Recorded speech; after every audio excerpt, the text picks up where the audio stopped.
Let's change topics to atheism. You've written a lot on this topic, and I think this is probably what a lot of people know you for. I remember shortly after, again, the ideological smoke bomb of atheism went off back in 2008 or 9 or whatever. It was very difficult for people to see. They just felt so swamped by new atheist rhetoric that it was really troubling emotionally for people, especially when you've got people like Dawkins telling you you're abusing your children by raising them in Christianity. So your book was a welcome relief. I remember one of my favorite lines from your book was that Dawkins wouldn't know metaphysics from Metamucil. Did you cop much flack for kind of coming up against them with your elbows out, like at the time? There certainly were people who were critical of the tone of the book, but I would say, by far, there were more people who were gratified by it. Sometimes because of that book and because of the other things I've written, and sometimes the way I might be combative on Twitter or whatever, people think of me, oh, he's this guy who's really aggressive and he's insulting people and so on. I think if people are careful and because I've got a kind of ethics about this, if they pay attention to the way I deal with critics and with public figures like Dawkins or what have you, that if I'm aggressive in my responses to them, it's because they've been aggressive first, either with me or with other people. And that's certainly the case with the new atheists. So the tone that I took in The Last Superstition, which is very different from the tone I take in other books like Five Proofs of the Existence of God or Aquinas, where it's a much more kind of, academic style, or it's a more inoffensive style. It's not, polemical or aggressive, what have you. But The Last Superstition definitely is aggressive. But that was deliberate. The reason I took that approach was that the new atheist movement, which is pretty much dead now, but at the time it seemed like, this was a big thing and it was gonna have staying power. I would say the bulk of the argumentational force that new atheist writers had, Harris, Hitchens, Dawkins, Dennett, and so on, was due to their self-confidence and their bluster and their own obnoxiousness. And it had very little to do with intellectual content, because the intellectual content was minimal.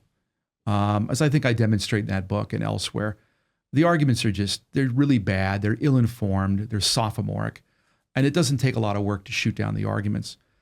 But I think a lot of people were drawn to it, or a lot of people maybe who weren't drawn to it were nevertheless intimidated by it because of the enormous self-confidence that these guys had. And that goes a long way rhetorically. If you're extremely self-confident and you're extremely contemptuous of a certain point of view, then even people who are sympathetic to that point of view can feel worried that, well, I don't know, maybe there's something wrong with them. I mean, these guys are smart and they're really confident in dismissing it. Maybe there's something wrong with me, even if I don't see the force of their arguments. So my formula in writing that book was to present superior intellectual firepower with equal and opposite rhetorical force. Because the intellectual firepower by itself would be sufficient to refute their arguments, but it would not be sufficient with at least many readers to refute the attraction of those arguments. Because, if Dawkins says something stupid about Aquinas' 5 ways, and then you point out how he's being stupid, some readers will say, okay, yeah, Dawkins is just wrong about this and move on. But a lot of readers will think, yeah, but he's Richard Dawkins and he's really smart. And he's so confident. I mean, there must be something to it. And he has an English accent. And he's got an English accent, right? There's got to be something there, right? Whereas when you treat him with the kind of ridicule with which he treats others, it brings him down a peg rhetorically. And so that was deliberate, and I think justified on the same principle that, people say, well, you don't have to be so mean in response to them, And I'd say, well, that's like telling police they shouldn't shoot back at bank robbers who are shooting at them, right? Sometimes sometimes you need equal and opposite force to repel someone who's being aggressive. To use your analogy about defending your mother, if someone's questioning your mother, you might question them. If they start throwing shots at your mother or swinging at your mother, then you exactly, a different level of force might be required. Right. Yeah, so that's interesting. So you certainly weren't caught up in the kind of emotion of the new atheist movement, because obviously you thought through this, you were teaching this. So what was it like for you to sort of look on at all these people as they began to maybe move towards atheism or begin to question their belief in God when you presumably could see a lot clearer. Yeah. Yeah. Annoyance, annoyance more than anything else. A lot of the things I write because I'm annoyed. And why am I annoyed? Because I see problems with things that are being said that should be, to me, it seems should be obvious and no one's pointing them out. And so I think, okay, I guess I got to write on this. You know, that's the little book I wrote on critical race theory. I didn't know you had written that book. The least interesting subject to me. And I just had no interest in that. But I thought, no one is saying what has to be said about this. It's annoying, right? Yeah. Someone has to say what needs to be said. I guess I'm going to have to do it, you know? And so, okay, I'm going to have to devote some time to this nonsense. And so I did. And it came out and I did a lot of interviews about it and so on. And over the last year or so, I haven't had to talk much about it, thankfully, because it's the most boring, objectively, intrinsically, it's got no interest to me. But it does to a lot of other people. So I figured, okay, somebody's got to write something on this. The same thing was true of the last superstition. The way people like Dawkins and Harris and Hitchens and so on were being treated, I just thought no one was saying what had to be said. I mean, you had people maybe who were being aggressive with them, but with arguments that, to my mind, weren't really the best arguments, weren't really taking things as deep as they needed to take them.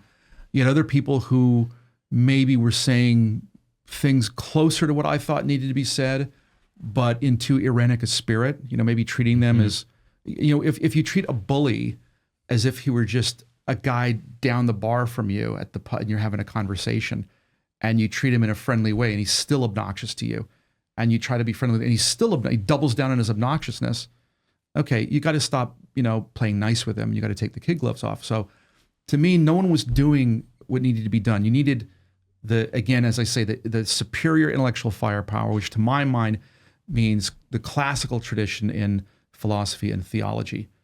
It means, you know, arguments that have their roots in Platonism and Aristotelianism were brought to a kind of perfection for the day of Aquinas, but have been updated since Aquinas' time because, you know, he was writing in a context when the scientific examples he might have used, you know, were good for his time, but not for ours. So you needed kind of an updated presentation of that classical tradition, and you needed it presented with an equal and opposite aggressiveness and rhetorical firepower. And like I say, by far most readers really like that. I mean, they were really drawn to that. You had a few people who go, why do you have to be so mean? I can't give this to my uncle who's an atheist. Okay, give him my Aquinas book. Yeah, then, give him you know? something else. So give him something else. But for a lot of people, and including some atheists, by the way, with a sense of humor, they read, okay, this is funny, you know, this guy's, you know, he's taking these guys to the woodshed. Okay, they asked for it anyway. So not everybody, even on the atheist side, is offended by it, but and most people were not. I'm sure you disagree with William Lane Craig about many things, but I do remember watching his debate with Christopher Hitchens with nervousness because I was like, I cannot watch another Christian get demolished here. Yeah. And to have Craig just eviscerate him and to see there's no argument. There actually wasn't an argument. Right. It was just religious people are weird. They've got weird views about sex. Mother Teresa sucked. Right. You're like, that's it? That's it. Yeah. Really? That was shocking to me. It really was. I guess I shouldn't have been shocked. And then when I even had the courage to crack open the God delusion, coming across his central argument, it was embarrassing. And even I knew enough about Aquinas' 5 ways to know that there were some obvious misunderstandings there. Hey, thank you so much for watching. Before you go, do us a favor, leave a comment, let us know what you thought of the video, like, and subscribe.